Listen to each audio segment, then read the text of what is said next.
संपूर्ण संपूर्ण पाव सापून खाऊन खाऊन टाकतो शेवटी मांजरी निराश होऊन रिकाम्या हाताने बसतात. अस्सलाम वालेकुम। हम इस कहानी का शुरू में पढ़ेंगे। एक दिन दो बिल्लियां को एक पाव मिला। दोनों बिल्लियां आपस में झगड़ने लगी। कहे बहन तुम्हें ज्यादा मिलेगा। दूसरी बिल्ली कहने लगी बहन नहीं तुम्हें ज्यादा मिलेगा।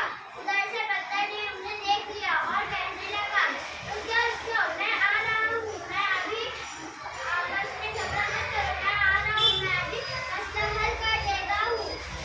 बंदर ने तराजू में दो हिस्से करके रख दिया। एक हिस्सा ज्यादा हो गया तो उसे आधा खाके फिर रख दिया और जो पहला हिस्सा था वो ज्यादा हो गया उसे भी खाकर रख दिया। ऐसे से बंदर ने पूरा पाव खा लिया। हमें इस कहानी से ये सीख मिलती है कि दूसरे के बीच में अगर तीसरा आए तो उस तीसरे का फायदा होता है। एक्सीलेंट 3 क्लैप्स गो।